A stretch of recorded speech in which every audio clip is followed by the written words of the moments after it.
Hello and welcome to the 8th episode of ZeroCool's HardDrive. I'm Berg, will be your host this week. With me as always are Houseman and a man who has 1,507 Beanie Babies and still thinks they're worth something, Dunko. Are you telling Today me the they're not? randomizer Today the randomizer gods have chosen for us 1987 and Lethal Weapon. This movie was directed by Richard Donner and the top billed cast are Mel Gibson, Danny Glover, and Gary Busey. But before we dive into the movie, I'll give it to Houseman for some 1987 pop culture stories. So, hello everyone. Welcome to 1987. Took a little phone booth back here. I'm about to introduce you to some news of the year. So, number one, Aretha Franklin was inducted into the Rock and Roll Hall of Fame. And all I gotta say to Nice. that is RESPECT. Oh my God. That's right. Britain apparently had a very nasty windstorm in October that year, with hurricane force winds that struck the northeast of Britain. Southeast. Southeast. 23 people ended up dying as a result of that storm. Apparently, it was pretty nasty. Well, yeah, they don't usually get hurricanes over there, I don't think. No, I am sure their houses were not prepared for such an event. All right, so Larry. Now this is kind of more for the computer nerds out there. I personally don't know it. Larry Wall released the first version of the Perl programming language, PERL. So all you computer nerds out there, you're welcome. 3 prominent mafia bosses were sentenced to 100 years in prison each in New York. So sayonara and good riddance. Why don't they just say life? That's life in prison. Like, well, come on, they're mafiosos. They had to make an example. What is like the statistical 100 years? life? It's just life. It's the same thing. Because they have like if you have 3 life sentences. I think it's like 20 years is like the minimum sentence when they say life or something like that. I don't know. I'm no lawyer. I feel like we're going to wade into territory we just don't belong in. I will probably with this later. Supernova 1987A was observed in a large Magellanic Cloud. Magellanic? Yeah. Apparently it was the closest one ever that we've been able to observe. So they got a bunch of information from it. Yay, science. Cool. And this one I had to point out because, let me see, I would have been, 3 years old at the time? A no smoking executive order was enacted for all federal buildings by Ronald Reagan. Nice. When did they enact that for bars? Was that like 2012 or something like that? You know what? That's a good question there, Dunk. Let me look that up. Early 2000s, I think, something like that. Are we pulling up the Ask Jeeves? Yep, AskJeeves.com. Places. Looks like it was kind of, I don't know. There's dates all over the place. Unless, without some research, I don't think I'd be able to really peg it down. Yeah, I'm sure it's different everywhere. Point being, could you imagine people just smoking inside a courthouse these days? Because I couldn't. Have to have one last smoke before you go to the big house. The Cherry Garcia flavor of ice cream was introduced in 1987, which I was shocked at because I did not know Ben & Jerry's went back that far. So Ben & Jerry's, hurrah. And last, and actually I think least, Van Gogh's Sunflowers painting sold for a record $39.85 million at auction. Christie's auction. I think that's a huge chunk of change. Very huge chunk of change. I think it was one of those big fancy British auctions. So congratulations, person in 1987 who got Van Gogh's Sunflowers. Probably worth quadruple that now. Probably. Wish I had it. All right, but moving on to movies. That year in movies, Paul Newman won Best Actor for Color of Money. Marlee Matlin won Best Actress for Children of a Lesser God. Don't ask me about either of those because I've never watched them. Maybe we'll get to them someday. Nope. And Best Picture that year was Platoon. So one of the other big Vietnam flicks people might think. I have seen that one, I guess. But moving on to our movie, as Berg there pointed out, the top billed cast. We got Danny Glover, Mel Gibson, Gary Busey. I want to give a shout out to Mitchell Ryan, who played the general in this one. Kind of had a pretty decent amount of screen time. Directed by Richard Donner, written by Shane Black, earned $120 million total at the box office. I believe it was close to a 50-50 split, like domestic international, so did pretty well overseas too. No, it's not so bad. No, not at all. And interesting facts about the movie. So Shane Black, the writer of the film, apparently wanted it to be an urban Western mixed with Frankenstein. So they had very, I guess, different views of what the script might have been when it started off. Where It would sounded the Frankenstein come in? that's what I was trying to piece together too. I didn't really get a lot of info on that, but that was just kind of a notable quote that I wanted to put in there. That's super weird. But yeah, apparently that was kind of what they were going for. That urban Western vibe is what they were going for in this movie for the most part. Apparently they actually I think they captured that a little bit. and yeah, and Yeah.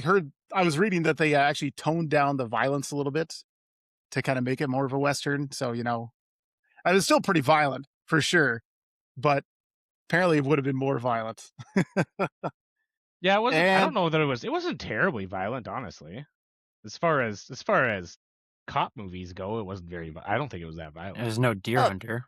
well, yeah, and I would say in terms of blood and gore, like, yeah, definitely down there. Not really much of it. And honestly, one of the most notable facts about this movie was Leonard Nimoy was almost going to be tapped as director for this movie. Yes, that Leonard Nimoy of Star Trek fame was Weird. potentially going to direct Lethal Weapon. Was he? Because he directed a couple of the Star Treks in the '80s, right? Yeah, I was looking this up. He directed Star Trek 3 and Star Trek 4. And he also directed, what was it, 2 Men and a Baby? Or 3 Men and a Baby, that's what it was. Oh, I did not know he directed that. Apparently he turned this directorship down to work on another movie. I can't remember the title of that one. And now he regrets it. Actually, he doesn't regret it. R.I.P. Leonard Nimoy. I was going to say crazy to think about. I mean, imagine what kind of different movie it would have been with him at the helm. With who? The director differently? Yeah, Might have Leonard been Nimoy. could have been the exact same movie. Might have been. I mean, it would have been the same writer. Probably would have had an alien in it. Maybe. Who did I wish. Who did a cool hand signal? A Lethal Weapon with aliens. You have to put Spock in everything that he does. What do you mean? Absolutely. Gosh. Even if it's just a cameo. Maybe down in the Bayfront or something in LA. Oh my gosh. All right, but moving on. Let's get started with our movie today. Your kickoff movie. Well, I saw a few things quick. They actually offered. Imagine Bruce Willis as Briggs. He was offered that role, and he turned it down to do Die Hard instead. He was offered that role, really? Yeah. What would we have watched during Christmas if he didn't do Die Hard? You could have watched this movie. That was one of my first notes. I don't remember this movie being so Christmas. Okay, that's way into Christmas. That was like one that of my is the first notes. topic I wanted to introduce in today's podcast. Was kind of we got to do a vote here. Is Lethal Weapon a Christmas movie? I say yes. Oh, 100%. I don't know why it's not on any of the lists that anybody talks about. It has to be. The only thing that made me think that immediate was like the Jingle Bell Rock playing to start. I'm like, why is opens this into Jingle Bells? I was like, oh my god! So this is another one. I was like, oh, this might be a Christmas movie kind of thing. All the time, they always use that song. But yeah, they were saying Merry Christmas all the time. There's a funny part towards the end with Gary Busey and Christmas, and just like, yeah, we'll have to get into it, but yeah, it's definitely a Christmas movie, like 100%. Whole scene at a Christmas tree, sales lot. What do you call a Christmas tree dealership? Yeah, basically. I don't know what to call it. Just a Christmas tree lot, I think, is what they usually call it. There we go. Oh yeah, I feel like it needs some special name. But yeah, we can start off. Movie starts off. You get both perspectives of our main characters to show basically how different their lives are. Mm-hmm. I thought it was really weird that they broke in with a surprise while he was in the bathtub. That was one of my first notes. Is like even like I'm assuming odd to me. Yeah, I'm assuming there was a baby suit involved, but like any perspective of that, like those kids had to feel uncomfortable. Of like, yep, you're just gonna jump in the shower and like. Yeah, weird. I mean, I like watching that. I'm like, I wouldn't let my kids in the bathroom to come say hi while I'm. Well, so real quick, back to like the opening scene on the regular cut version. It shows into like the whole premise of what the movie is a younger gal, kind of doing some drugs, and you kind of see her going through like the highs of it, and she jumps off of the building onto a car. On that, there's another like fact I saw on that. She actually did that stunt herself. And what they did to hide it during the movie was they had a life-size painting of the driveway below her to blend it in so you couldn't see that she was actually jumping onto a thing. Interesting. Yeah. Weird way of doing it. Yeah. Was she like a professional stunt woman or something, maybe? So the next part was she got trained by Dar Robinson, which is apparently a pretty famous stunt trainer. But then he died in a motorcycle accident right after the filming of the movie. So the whole movie is actually dedicated to the stuntman that helped her do that stunt. Interesting. Yeah. That's interesting. But then, yeah, to Berg's point, they kind of jump into like this is what Mel Gibson's life is. Is it just like a camper on the beach in, I'm guessing, California? Yeah, I've always because they're in LA. I always wondered why. Like, is he in a actual campground, or they're just like a parking lot where they're allowed to have campers? It was really weird where he is just on the Yeah. beach there. And like the touch on the dog running in from the beach into his camper, and he's just in his skivvies sitting there, and then just kind of goes on his day, and like kind of jumping ahead, like the dog is there literally for the first 5 minutes of the movie and like the last 3 seconds of the movie. Yeah, that's not in there for very much. Yeah, Doesn't even But they got name the the dog dog. in there. Doesn't even Yeah. name the dog. Come on. right. And then you get Murtaugh, Danny Glover's character, who goes to investigate this person who jumped off the building, and then you get the complete opposite where Riggs is Mel Gibson's character, who is doing like a drug bust in the Christmas tree parking lot, whatever you want to call it. And Can we rewind a little bit? Mm-hmm. Sure. Can we rewind a little bit? So Yeah. I wanted to go back, right? Important note in the film is Murtaugh's wife tells him, like, hey, this guy called. This old Oh, friend of what's the yours, name? yeah. Michael Hunsaker. Yeah. It's like, do you know him? Oh, yeah, an old Vietnam War buddy. Oh, I'll have to call him back or something. And when he gets to the scene, unbeknownst to him, the victim, I should say, the jumper, Yeah. ended up being Amanda Hunsaker, who is, unfortunately, his daughter. Yeah. So it's kind of a bit of foreshadowing there before we get to the scene where he investigates the Like, jump. hey, he's been trying to get a hold of you for days, and then it's suspicious the fact that he gets there and she's dead. So then he's immediately like, "Oh, shoot." Mm-hmm. Yeah, Sorry, and then- Berg, I interrupted you there. You can continue. Go ahead. No, yeah. you're good. What I was gonna say is they make sure that you know that Riggs's character, that Mel Gibson's character Riggs, is nuts. Like, Mhm. Yes. Yeah. he is definitely a crazy person because he eats some of the cocaine that he's trying to buy. Heroin. It was heroin. Was it heroin? It was heroin. Yeah. Yeah, and then yeah. they say like it'll be 100. He starts counting out $100. I loved that bit.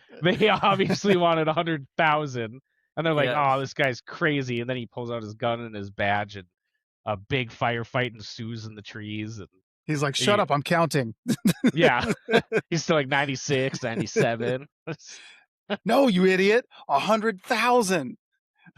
100,000.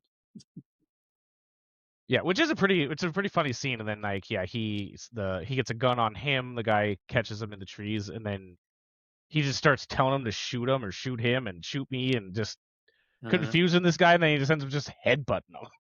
Yeah, he's screaming at all the other cops. Yeah, take him out, take him out. And he says, just literally turns to him, do it. I love the dynamic there. Yeah, as you said, like the guy was just, well, wait a second. Yeah. No, I'll shoot him. Okay, shoot me. Yeah, and then it kind of goes into like him after that day, after they catch everybody, that he's again setting the tone of like he's mentally struggling and he's sitting there with a gun most of his time. Just he's got a bullet prepared for this moment kind of thing. And then you get introduced that, oh, these guys are going to be working together going forward, that Mel Gibson and Danny Glover. And I love that their first interaction of them, like they're telling Danny Glover, like, hey, you're going to have a new partner. And he's staring at Mel out in like the precinct, and he's just like in regular clothes, and he sees his gun, and he tries to like, oh my God, there's a gun. Somebody get after this guy. And he just like throws him to the ground. And they're like, yeah, I by thought the it was way, hilarious that they have Mel Gibson looking around with his gun for the gun. Yeah, right. I thought that was like a funny like little ad. She's like, gun. There's a gun. Mel He's like, Gibson "Oh my God." holds his Where? gun up, like looking around, like, what do you mean? Yeah. Just a little bit before that, we get introduced to the bad guys of the movie too. with Mr. Joshua and the General, I believe he's called, for pretty much the whole movie. I don't know if he actually gets like a name. I don't think Mr. so. Joshua. Which Mr. Joshua is Gary Busey. The scene I felt was kind of weird because they meet in like an underground bar type of place, and the guy who they're meeting with wants to buy heroin, but he somehow clocks that these guys are mercenaries with no context clues whatsoever besides Gary Busey telling him to call Mr. Joshua. I was very lost out weird because he was like, "Oh, you're hiring mercs." I was like, how do you make that jump?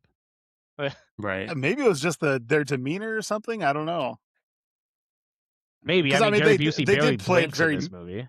Yeah, they did play it very military-like, my associate, Mr. Joshua here. Yeah, and then he he says they'll listen to me no matter what. You don't have to worry about these mercs. And then he grabs that guy's hand who he asks for a lighter and makes him burn Mr. Joshua, which also makes no sense. Why not just grab the lighter yourself? Like it's all for show probably, but it was still just like just grab the lighter and you do it. Like why are you holding why are you holding his arm out? Then you're clicking the button and making it like it's just very Hey, they had weird. reinforced. These guys are serious, and these guys are nuts. Yeah, they're crazy. The guy's hand he holds, it looks like he reminds me of another famous actor, and he's from Ghostbusters. It's driving me insane. I can't remember his name. Ghostbusters. Yeah, one of the main guys. I'll think of it later. But immediately I was like, oh, it's a little doppelganger of him. But I'll think Bill of it. Murray, Harold Ramis, or Dan Murray, Aykroyd? that's what it is. It looks like Bill Murray. Definitely did not look like Bill Murray. I didn't say it was Gary like Busey looked like Bill It Murray. did not even look like Bill Murray. No, not Gary Busey. The Edo Ross, the guy whose hand they grab, who's holding the lighter. The guy who wanted to buy the heroin is who he's talking about. I don't agree with you at all on that. That's crazy. I don't have think you know who Bill Murray is. It's called an opinion. No, Dunkel. Anyway. Well, your opinion's wrong. Your opinion is wrong. That's a wrong opinion. Oh my gosh. Anyway, so after that, they kind of get through like okay, this guy's insane, and you're clearly gonna do whatever you say, and then it kind of jumps into Danny Glover kind of meeting back up with his friend, and he's kind of like, hey, like, we got to a scene, and your daughter was her, and she's dead, but what did you want from us? And he kind of explains like how she got into that situation in the first place, that a couple days ago I wanted your help because I realized that she was getting into drugs and adult entertainment, and I was hoping to stop that. And he was calling in a favor. What I didn't understand, because he starts freaking out. He's like, I want you to find these people. I want you to kill them. You owe me. But I don't think they ever elaborated on what he owed him on, other than the fact that they were veterans together. No, they did. Danny Glover did, yeah. Did he? Yeah, he's like, he took a bayonetta in the chest for me. Okay, Yeah, I must have missed his lungs. Yeah, punctured his lungs with a bayonet in Okay, I don't know how I missed that, but like that was eating at me for a while. I was like, what does he owe you for? You keep on repeating it, but okay, I missed that part. Yeah, it was. I think it was a little later in the movie. Okay, maybe it was. In fact, maybe it was when they were leaving the store.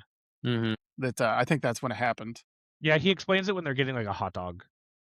Yeah, that's right. And then they go on the street there. They're like grabbing a bite to eat, and then they get that call to go to a jumper on the roof. Yeah, as like their basically their first adventure together. Okay, I'll let you take that part over. Go for it. So yeah, they get to a jumper on the roof. Riggs says, "I've done this before," which I don't believe him in that situation, but he wasn't lying. I think I immediately got that he was just like lying. Like, oh yeah, I've done this. I've done this before. Don't worry about it. Like I feel like you know. Yeah. And then you get so he goes up on the roof. He tells the other cop, "Yeah, I'm here." But then he like walks up on the guy and scares him. I thought I was like, that's not a good idea to just scare the person on the edge here. Mm-hmm. To walk up and be like, "Oh, hey!" Like he cause they yells at him like loudly. It's like I could just fall from being jump scared. Mm-hmm. I like how he just like climbs on the ledge with them. He's like, we're gonna do this together, kind of thing. And he's like, I'm not trying to like my boss is down there, man. You gotta make it look like I'm at least trying. Like, please don't jump. And then like he asks him if he wants a cigarette, and he's like, we'll just talk this out. And he's like, yeah, fine. And then he handcuffs him. And he's like, handcuffs him to himself. now you can't jump because if you do, then you're going to take me with you. And that's murder. Yeah, you're Now a you're gonna murderer murder if a you do cop. this. Yeah. And you're murdering a cop. And then he kind of jumps back into the same thing he did when he was like, to Houseman's point, the Christmas tree shopping center. Like, you want to do this? We could do this. Let's do this. And then he just like launches him off the edge. And then I had a note there. I was like, how did this guy not notice that they had this massive inflatable station below them to like Well, catch because them? Riggs kept talking like a crazy, so he keep his attention on him. I know, but that like again, movie trope, but like, or not even trope, but like just a movie thing. But like that thing was huge. Like, there's no way you don't see them pumping that thing up. Like, okay, we're fine. Well, it's Now, also for like those- one guy jumps off the roof and another guy drags him, and they both fall on their butts normal somehow. Yep. And this is me like again 1978 paying way too much attention to things. Like you can see like so they're handcuffed together. When they jump, you can see that the guy that was going to jump, he's still wearing a handcuff, and when they jump, they're not connected at all. And that Yeah, again, I was gonna point out, overanalyzing it. Yeah, yeah. For you film buffs out there, you'll notice the continuity error where they no Yeah. longer have the cuffs on when they jump. But I would assume it's for safety purposes. They probably didn't want people actually cuffed together during the stunt. They are Right. cuffed at the bottom though. They are. Yes, they are. Yeah. That's what counts. Yeah, I thought it was Mhm. really funny that guy jumps up yelling "help!"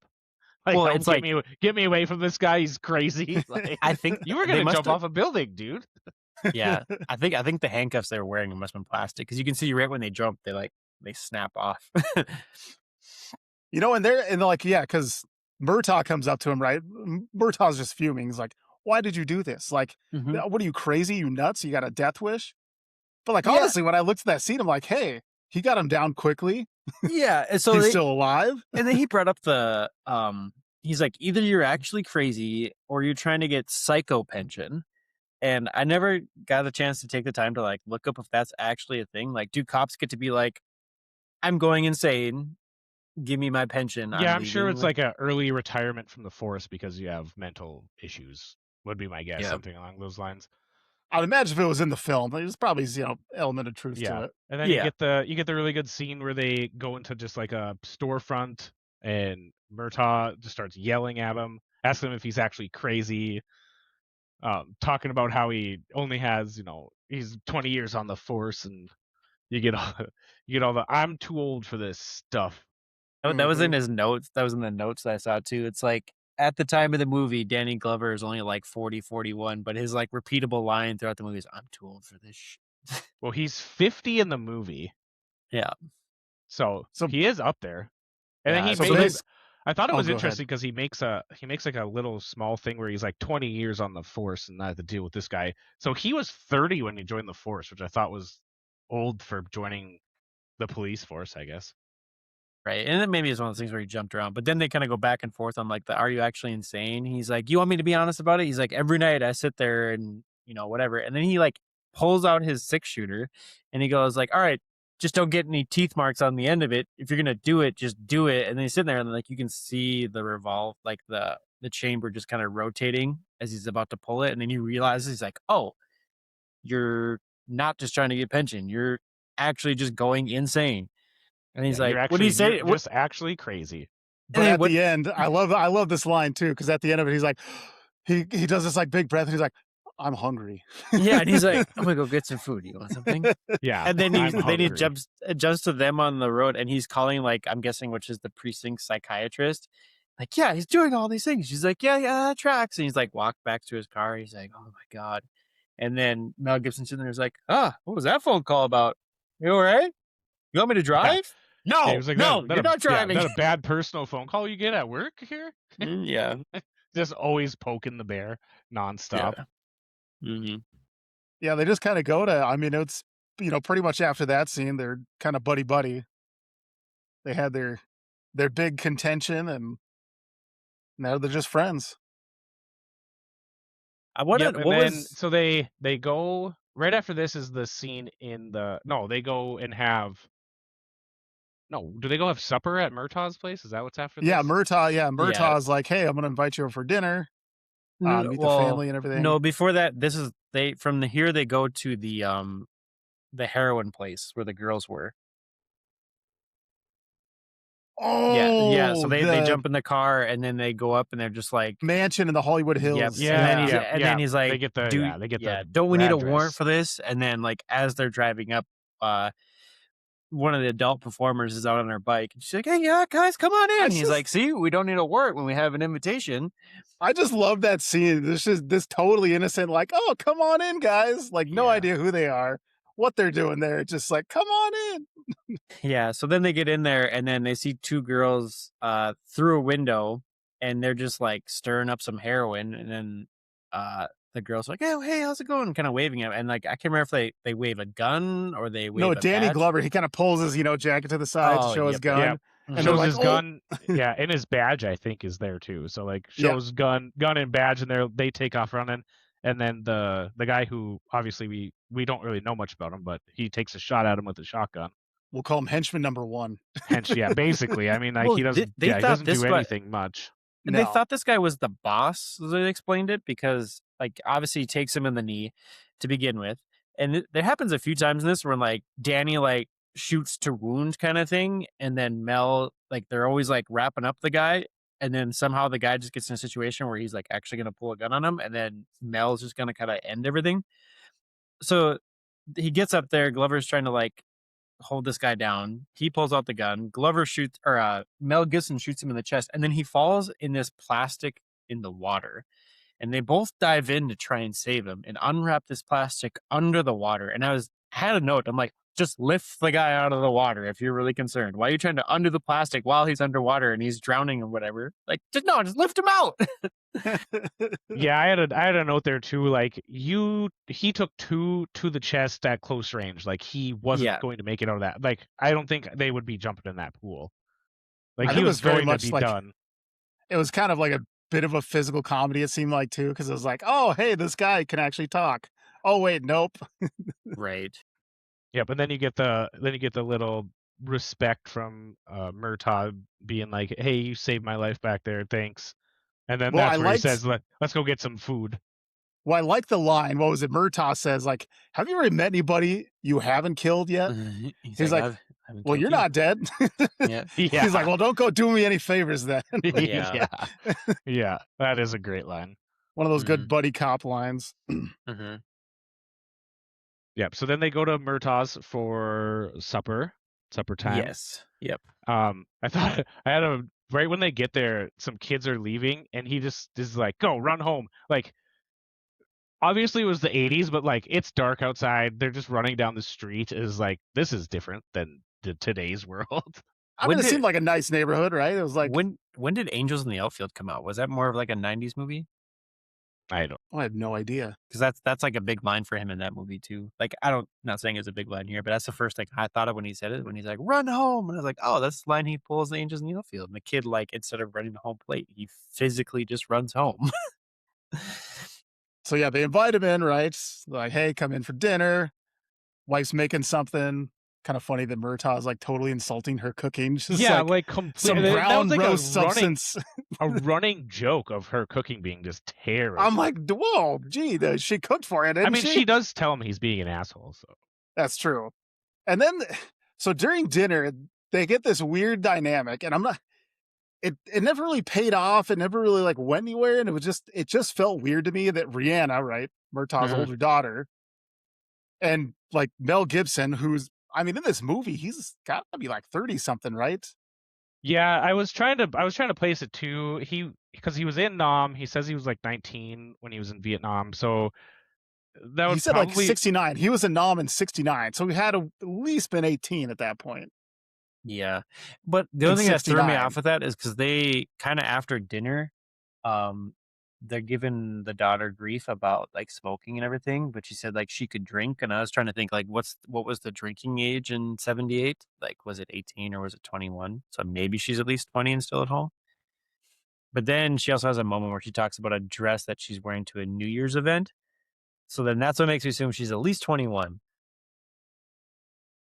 No, I don't. It was still 21 in most states, apparently. I just looked it up. Yeah, I think his whole point was, weed is illegal, beer is not technically illegal, like not an illegal substance. Like illegal It was for actually her. a pretty progressive view to take in this movie. It's just like, Right. hey, Yeah. one's illegal, one's not. So I don't want to see what the one that's illegal. Exactly. In the house Well, too. but also cop. he's also he's a cop, so like that's the weird line. Yeah, he there. can get busted by Yeah. proxy. So Right. So yeah, they And have then- they have the meal. They walk outside, or they go on the boat. They're on the boat for a little bit. And Danny Glover's acting like he knows all about boats, which he obviously does. You can tell that he does not know anything about this boat that he has. He's just like with a flashlight by the engine doing literally nothing. And like I love the fact that because Murtaugh's like, hey, what did we learn tonight or something like that, and he says, Riggs goes through some stuff, and then he's like, and that you don't know shit about boats. Yeah, you can't. Your wife just can't cook. totally points out the fact. Yeah.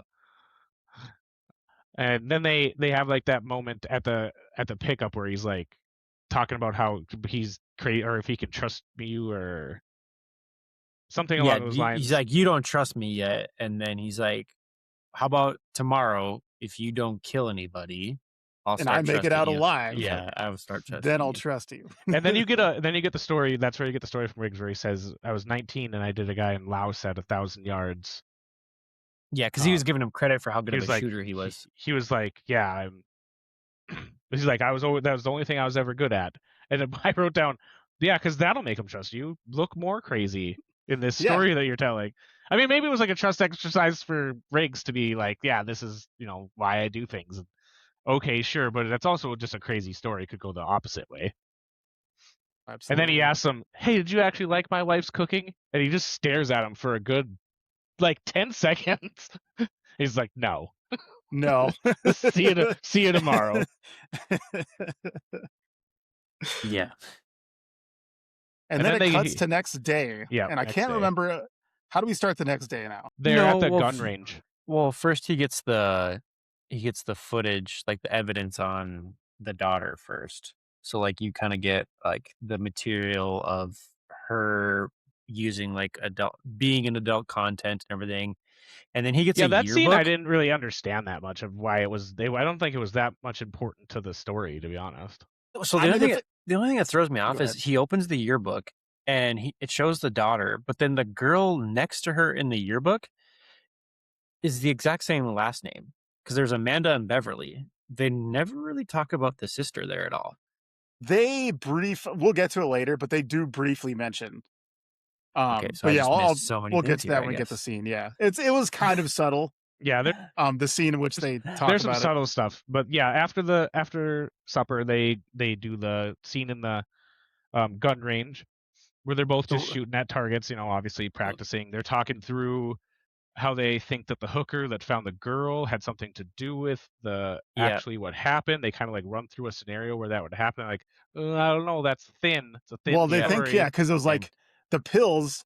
I guess we forgot to mention this, right? But like when she went to jump, when they did the toxicology reports, the pills she was taking were laced with I can't remember what the heck they were laced with. Something like that, yeah. Yep. I think they call it and drain so like cleaner, yeah. even if she hadn't jumped, she would have been dead within like 15 minutes anyway. Mm-hmm. So there was no way she was making it out of that hotel room alive. And then their assumption was, well, this other prostitute was the one that laced the pills, because what does she have to lose? Because they're make some money off of her it. territory kind of thing, so maybe she did it on purpose. I do like how they got there, that Mel Gibson wakes up Danny Glover in bed with a cup of coffee. What time is it? He's running coffee by his face. Who let you in? Your wife did. And then he starts drinking the cup of coffee for him, and he's like, "Give me that coffee." Yeah, he's like, "I'm gonna get in the shower," and Mel Gibson lays down on his bed, like he's gonna wait in the bed for him. He's like, "Get out!" Yeah. They have the shooting competition between. I do like it's thin, super thin, and then they go to the girl's house, and these kids are just sitting outside, kind of sitting there staring at them, and then they walk up to the house, and what do the girls start chanting? The boys start chanting something about Dixie, like they're gonna get Dixie or something like that. You're gonna bust Dixie. Oh, yeah. You're gonna bust Dixie. They're gonna bust Dixie. Yep. Yeah, and then the house explodes or whatever, and then they're trying to get all this information from the kids about what happened, and the kids are just like kind of poking at them the whole time, like, we don't trust cops kind of thing. And then this one kid has a little bit of information, and then is like Danny or Mel was just like, kids want some candy or some treats or something? And all the kids are like, yeah, let's go. And then they have the one kid still sit there and get all the information. Yeah, because he saw the person who checked the meter for the Mhm. propane. Yeah, because they the also gas line. mentioned Mel felt like the explosive that was utilized was pretty high tech for what the situation was. And then as they're talking to kids, they see a tattoo on Mel's arm. And he's like, oh, he had exactly one of those. And then they're walking away. And he tells Danny, he's like, this is like a special forces tattoo, which kind of ties back to the device that was used to blow up the house. Like, okay, so this is somebody with military experience. Yeah, it There's was something special going on here. forces and mercury switches. What did we get into is what Danny Glover says. Yeah. So Mhm. basically, yeah, they got a huge lead now because of this. Yep. They just need to kind of track down who exactly it was behind all of it. Yeah. Yep. So So then then you they get go hit the Hudmacher guy again. I can't remember his last name. Hunsacker. Hunsacker. That's what it is. Hunsacker guy in his office to really kind of shake him down about what's going on. And I made a couple of notes. First of all, shouldn't the eggnog be refrigerated that's just sitting in his office? Am I wrong? Oh Shouldn't my eggnog gosh. be refrigerated? Okay, but they made a huge they made like a huge thing where this eggnog was there, and then he ends up getting shot from a helicopter, and it goes through the eggnog. So I was like, was the eggnog a product placement in this Yeah, movie must somehow? have been. Because it was a copious amount of eggnog he had in there. Yeah, so Because maybe it was like for picks like up a this carton of party, eggnog, and there were like dozens of other cartons of eggnog there. Yeah, It's just like, he's is got a that, few jugs sitting there. is I that a just thought it was funeral really drink? funny. Yeah, that it was. Is that a funeral drink? Like, yeah, right there. There's a few jugs of it. I was like, what Yeah. the heck? I just thought it was really funny. And then, like, yeah, he gets shot from a helicopter from Gary Busey's character, and it goes through the eggnog, and the eggnog starts dripping. And I was like, was this some name brand eggnog that everybody wanted because of this movie? I don't understand the eggnog part. I think you might be onto something there because it's otherwise it almost seems like a physical gag with the eggnog in front of like, Yeah. oh my gosh. Mm-hmm. I also enjoyed the whole reason why he goes back there in the first place is like they didn't kill your daughter because she was trying to like on somebody's territory or anything like that. They killed your daughter because they're trying to get after you because you did something. And that's where he kind of explains to him like, yep, we're distributing heroin through my banks and I'm kind of a front for it kind of thing. And then But this is what I wanted to come back to is this where he says he doesn't want to get as involved because he has another daughter. Yeah, I Okay. caught that too. Yeah. He's like, for Christ's sake, Murtaugh, I've got another daughter. I can't risk her. I can't risk Mhm. her life too. Yeah, So and he that's where also they tells call him that back to it. it started in Vietnam too, is what he tells him. Yeah, Like, because all that stuff started back then. he said he was part of like this Air America program, which was like pretty much a front for running like the Vietnam War. yeah, Not explicitly, but like yeah, from the behind the scenes. the Shadow Company is what they call Exactly. themselves. Yeah. And so they were able to get with Air America, and then that's when they had a source for heroin, and they started using that to ship the heroin back to the States. yeah. So then the helicopter sneaks up, but also like I don't know how you really sneak up with a helicopter. 'Cause I don't- they're yeah, actually that's- No, really you'd loud. think I you would would hear that heard thing. it coming, yeah. But I Yeah. mean, you're also in LA, so there could be just helicopters all the time. It could just be like white noise to people who are there. Yeah, but this Yeah, I guess. seemed like it seemed like they were out, and, their house was on a fancy point. Yeah, From what it seemed like. Probably not as noisy as like the city. yeah. That's back to us just picking at like logistics versus like the movies thing of like scary movies are like the car doesn't start. Why wouldn't you just run? kind of thing. Right. But then you hear the guy in the helicopter like, hey, we got Hunsacker, but there's two cops. I also don't remember how they figured out what cops were specifically there with him in the first place and how then he realized like, oh, we didn't get them. So then you kind of get Mel Gibson on the street talking to some of the other prostitutes, trying to like get some information. And then the guy just like perfectly rolls up in his car and just like pumps Mel in the chest with a shotgun and goes flying through a window. Yeah, and all of the shotgun shrapnel hits him in the chest somehow. Yep. Lucky hits guy. Hits him in the thing somehow. What do they Now- call that? Birdshot versus buckshot?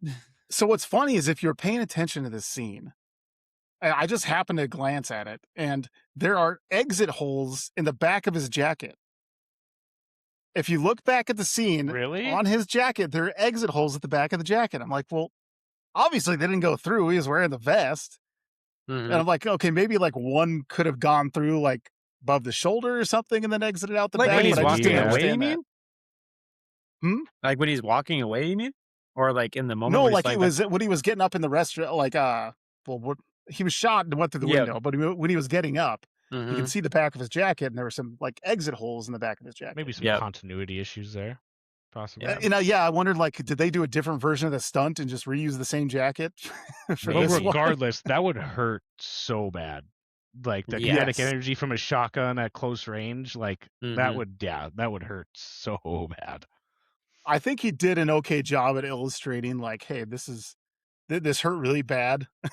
Yeah, because he gets up and he's like, "I'm mad." Mhm. So he's like Oh, laughing I'm pissed. and mad. Yeah.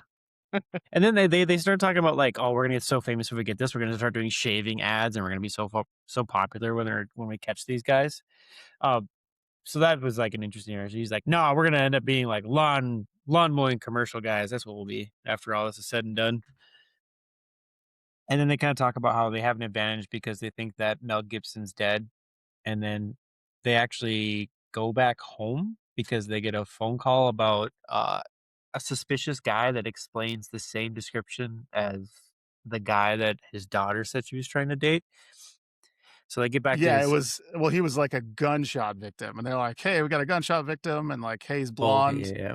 Yeah, and and he's this, like, and he's "What like, next? You're gonna tell me has dimples?" And pits in his face or something like that.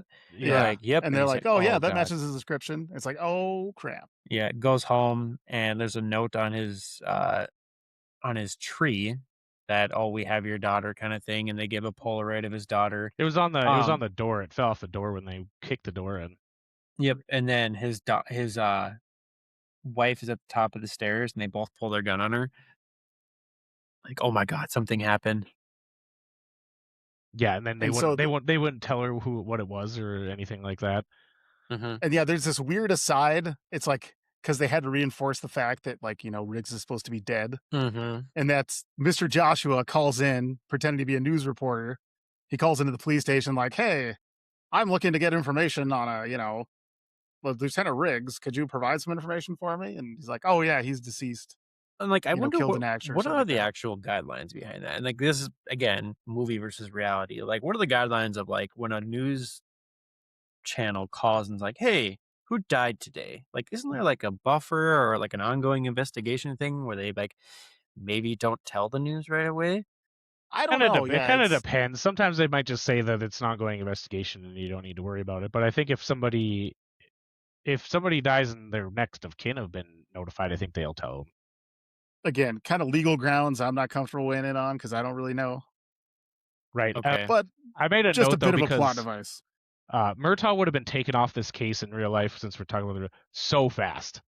Daughter gets kidnapped, he'd be off. He'd be sitting on the bench as soon as this happened. They're like, this is your daughter. Nope, get out of here.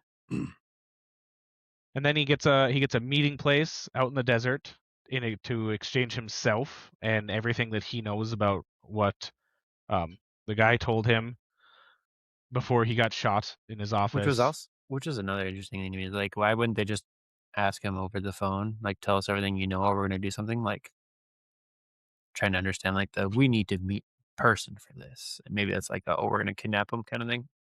I was So, thinking and this- just more like a place they could control, basically. Yeah. Or they thought that they could control. And it leads to one of those kind of really moments because, as Murtaugh's driving up, he lets Riggs out of the car because they don't know Riggs is alive.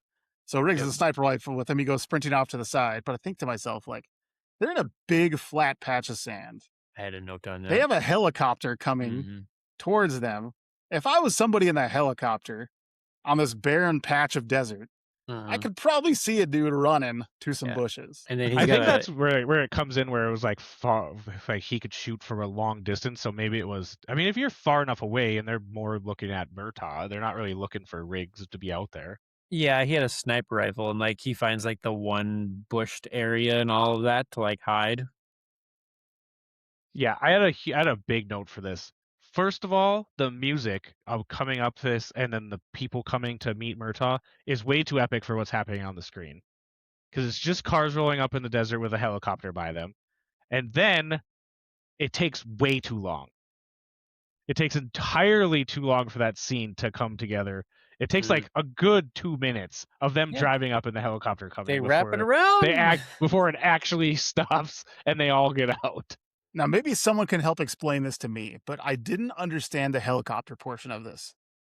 It's very popular in many of the scenes. I feel like they rented it for this movie and they had to get their money out of it. But why was a helicopter in this one, right? So I could almost justify it to myself. I'm like, okay, they know there might be somebody out there, so they're using a helicopter to stir up a bunch of dust to kind of cloud the area, but that didn't happen. Yeah. And they never referenced to it. It could have just been an intimidation thing too, but like I said, this whole scene was silly. It very much was. Yeah, the music was really good, like a really good orchestra music for what it was, but like this is too epic for what's happening. Yeah, the big bad boss wasn't even in the helicopter anyway. He was in the long limo looking thing rolling up. So you feel like the boss would want to be in the helicopter for the quick getaway essence of this, but nope, he was in a limousine. Actually, sir. Yeah, actually, Mr. Joshua I was gonna was not the actually big too. boss. Yeah, the general was. So what happens is they get out. He wants to see his daughter. They pull his daughter out, and then basically Riggs starts shooting. Right? There's not really that much go between after the daughter gets out of the car. Glover pulls out a grenade. Well, yeah, he pulls out the grenade and says he's gonna blow everybody up. Yeah, and he's like, and then Mr. Joshua comes out of the limo and he's like, he's bluffing. There's no way that's a live grenade. He wouldn't risk killing his daughter. So he's holding a grenade, and then you hear Riggs, like, he's got everybody in his sights. He's like, come on, move to the left. And then he either drops or throws the grenade, and then it creates a bunch of dust in the area, and that's when Mel Gibson starts shooting and kind of taking everybody out. Yeah, crazy good shots too. In that yeah, so he takes out... they make sure you can see with the thing with like the gunshots that he was grouping those things perfectly. Yeah, so he kills the two people holding the daughter, and then she, like, in the slowest way possible, gets in that limousine vehicle and like drives around to get away. And the fact that they just let her get away and like they're sitting there and they don't just like shoot out the tires or something like that. They're just like forever it takes to get away. And then they find out that the actual big boss, since I was wrong the first time, thank you very much, has a gun on Briggs, and he's like, okay, we got him. Now they're like, okay, now go get the girl. And so this was the part, right, where it's like, I understand you just wouldn't have a movie after this. But I mean, they could have just offed them all right there. Yeah, I mean, they're out in the desert in the middle of nowhere. They could have offed them all. They could have blown up the evidence. They could have done whatever they needed to, gone back their merry way. Yeah, I understand they were trying to figure out, hey, who else knows about this? Yeah, exactly. But at that point, what did you the cat's out of the bag anyway. Yeah, what did you tell the precinct? Things like that. So regardless if they told anybody or not, you got to get rid of them. I did want to make a point though. When the girl takes off and then the general gets Riggs and tells him to get the girl, that has to be the best helicopter pilot that's ever flown a helicopter in the history of the planet. Well, yeah, I made a note of that. That helicopter hits stunt on top of the car, then he pushes the car to the side so it hits a bunch of like a dirt pile. It was like, this guy just the most amazing helicopter pilot ever. You just don't get helicopter stunts like that anymore. I hated every part of that scene because she just drove straight the entire time. Like, you were in the most wide open desert area. No part of you thought, I'm going to turn. Just make it work for it. Probably. Well, the part I hated most about that scene was like, not only was it ridiculous, the actions they took, but literally all the things they did were for nothing because they all ended up getting captured. Well, and then they fire, and again, back to like movies of the day, right? They all just start firing these shots at Glover and they're all missing. So are they shooting to just intimidate the heck out of him, or are they actually trying to kill him? They were shooting in the desert because they wanted him to take him alive. So they were just kind of like corralling him, which actually makes them extremely good shots. Yes. Was the thing that I was thinking. I was like, hey, in a movie where bad guys are usually really bad, these guys are good shots because they're just shooting in front of them, trying to make them stop. Well, especially these little submachine guns that probably have like the worst recoil ever. Yeah. Right. And then you get to a little bit of torture.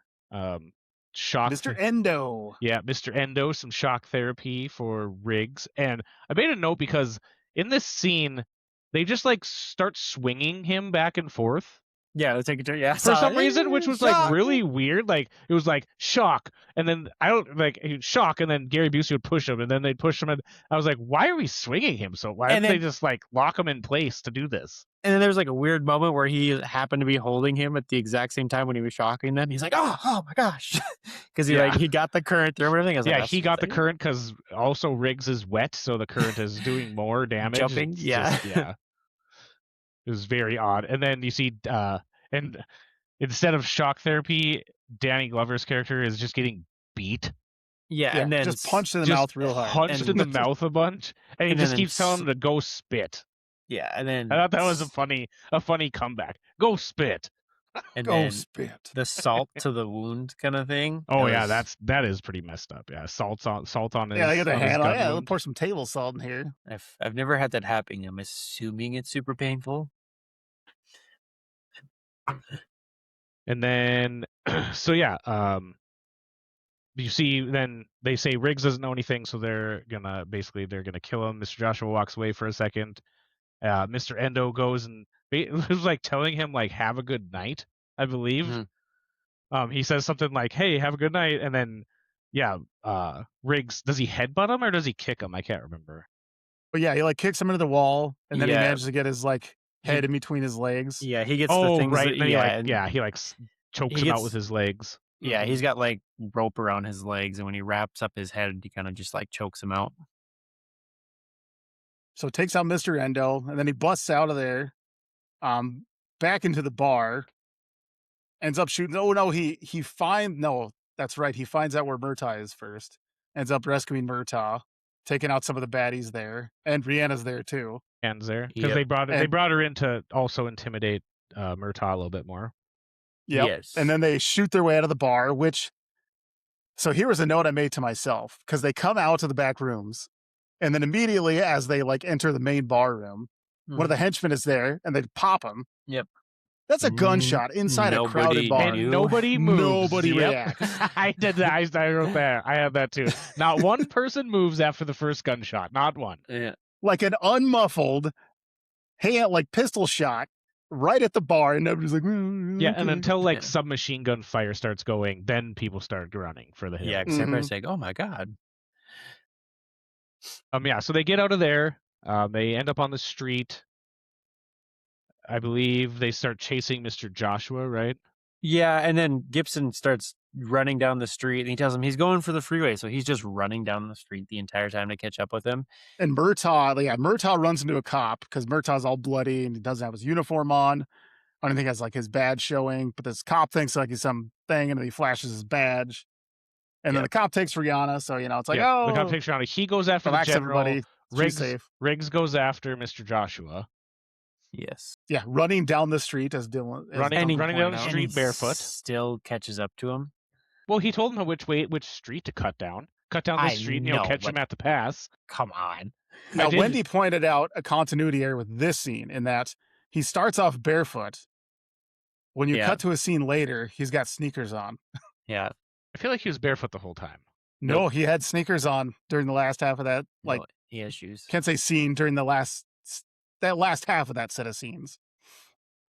I was pretty sure he was barefoot the whole time. No, he had white sneakers on. So I don't know if maybe they were going for barefoot so he could still run and like, hey, nobody will notice the white sneakers or what. But just kind of a funny continuity error.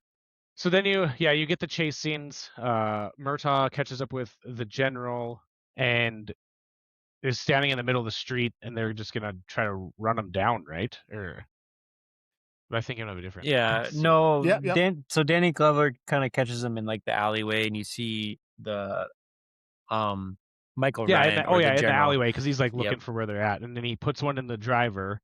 Yeah, the general drives into the street, and I wrote this down because this is ridiculous. That bus that hits the general's car as he pulls out of the alleyway would have had to been going so fast to have the reaction that car did. Yeah. Where it flies in the air higher than the bus, crash lands. Like that bus had to have been going 100 miles an hour to do that. 80s stunts, my friend. You gotta love them. Yeah, 80s well, and on stunts. top of that, just before that, like after Glover puts one on the head of the driver, he like jumps into a window, and they have that car just like skirt that building of that window that he's hiding in. If you watch it, he's actually sitting there as that car drives by, and it misses his hip by like a couple of inches. So like whether it was a stuntman or not, I was like, I bet you that man was just crapping his drawers of like, oh my god, I hope this doesn't clip, because he's like, it barely misses him. I've seen that. Well, even in the 80s, man, like I've watched some documentaries on some stunts that went awry, and Well, I always think of like Jackie Chan. He always did all of his own stunts, and the amount of broken bones and things like that that man had, and some of those like compilations you see from him is pretty impressive. Like, good for them. But after you go, you kind of see them catch up to each other again, and they goes back to his house, and they realize that the bad guy is probably going there to get the rest of his family. And you have these two cops sitting outside, like being prepared for the bad guys. And like, hey man, what's up? Oh, nothing. And he shoots the both of them. Like, there are people coming. Why are you just like casually like, oh hey, how's it going, man? Well, why are you in your patrol guns, car? You can't point guns at everyone, though. I know, like, but you could gotta- still be like, you shouldn't be here. Like, someone's actually coming, and they slow You should have at least down. been staked out at the perimeter or something, like not in your car. Yeah. Yeah, and then Gary Busey gets into the house by shooting the door, which I thought like all over the door, not just like the lock or anything. He shoots like all over the door, the entire door, and he gets in. And I thought it was really funny because he like shoots a radio or a TV playing something from Christmas. Yeah, He's the like, TV. screw Christmas. Yeah, the TV is playing something. I wrote down, is he the Grinch? What happened? What like? Yeah, I hate and then Christmas, but there's just shoot the TV. Yeah, and then the note on the Christmas tree, like, hey, bad guys, there's nobody here. It's just you. And then I'm guessing it's Mel's idea to like put like the whippet stick from the cop in his car and just like ram the car through Danny Glover's living room. Into his own house. I was like, what are we like? We couldn't just like sneak in somewhere like that. No, let me just ram the car through there.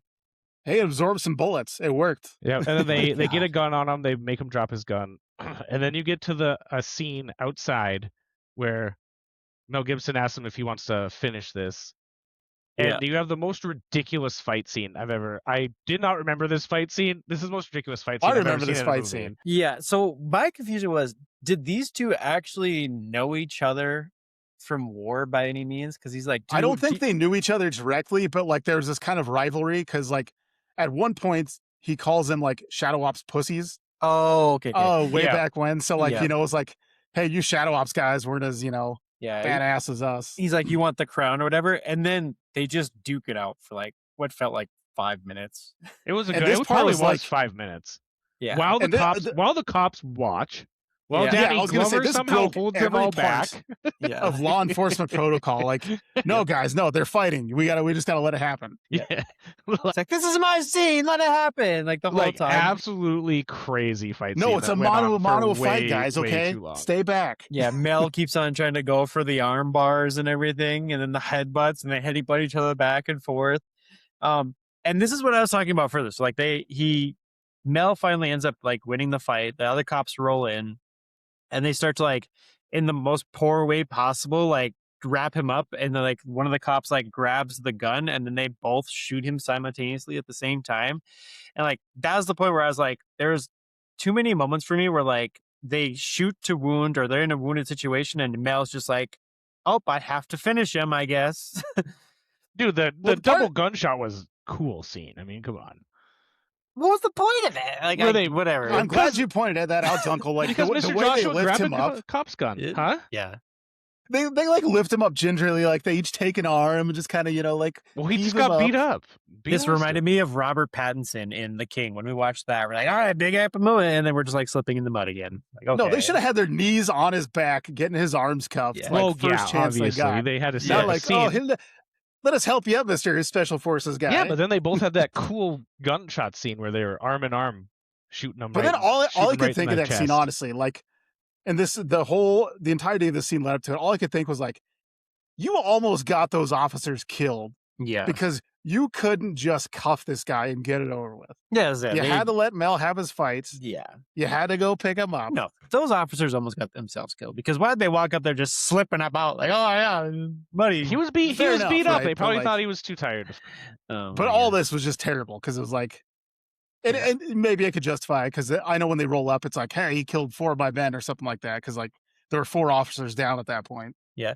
So then that kind of finishes, and you get Mel kind of going back to his wife's grave again. Probably another thing I missed.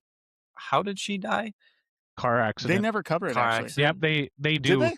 The psychiatrist tells Danny Glover that it wasn't that long ago, or either Danny Glover or the captain, that it wasn't that long ago where his wife died in a car accident of his wife of 11 years.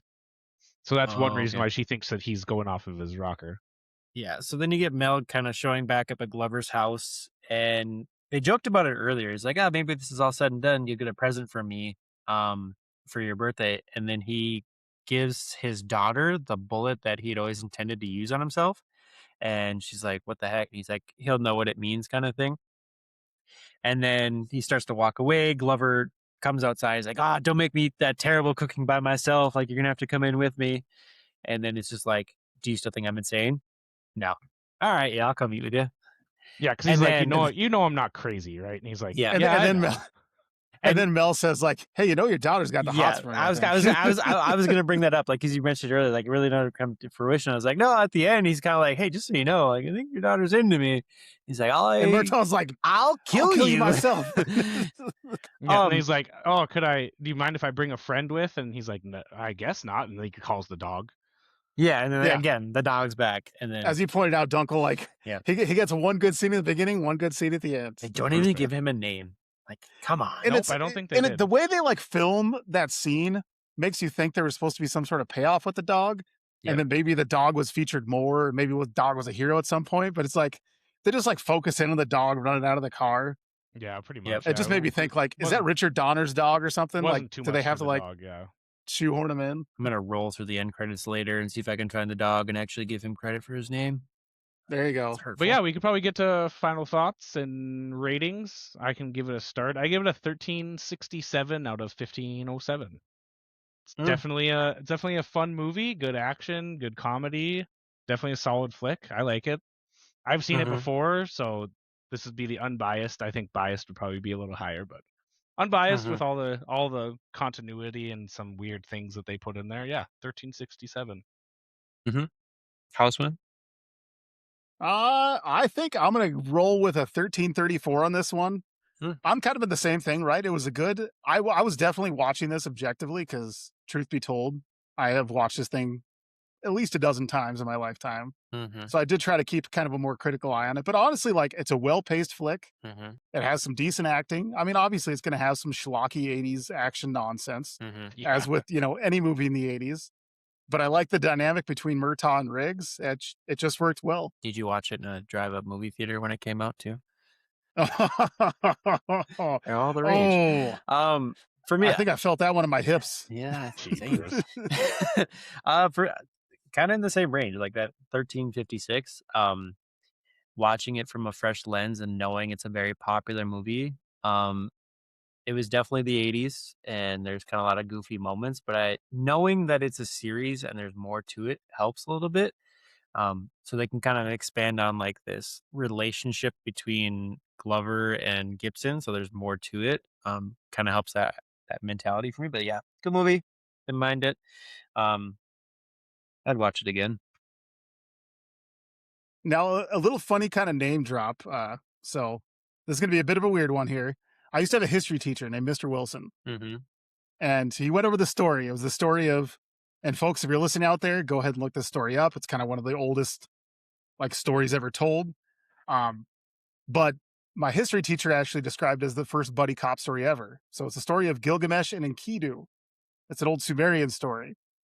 And so the way he kind of explained the dynamic between those two as he was explaining it to us was, hey, have you guys watched the movie Lethal Weapon? Mm-hmm. It's kind of like that. You got the guy coming in from the wild. He's the crazy one. And then you got the quote unquote king on his throne, kind of wondering what this new guy's all about. But yeah, I would encourage you to go back, read that story. It does kind of make sense. Yeah, I think And I've as heard well, that. this I is think I've kinda heard like- that before. And as well, this is kind of the progenitor of like the modern buddy cop movie. I mean, if you don't have Lethal Weapon, there's probably a lot of buddy cop movies you don't have. Was this before or after Starsky and Hutch?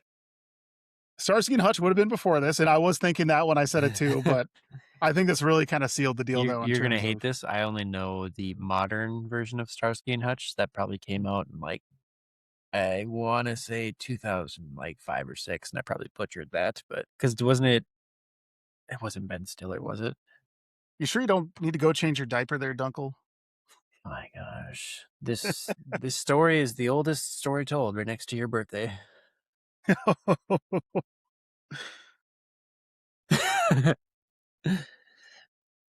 Yeah. That's all we have for today. What do we got for segues there into next You week's? just say segue. Next week, we're dropping off into 2020, where nothing exciting happened ever. Don't worry about it. And we're going to catch a flick about, relationships and bugs. I guess we'll have to find out more next week. Sounds good. Talk to y'all later. See you, everybody. Have a good one, folks.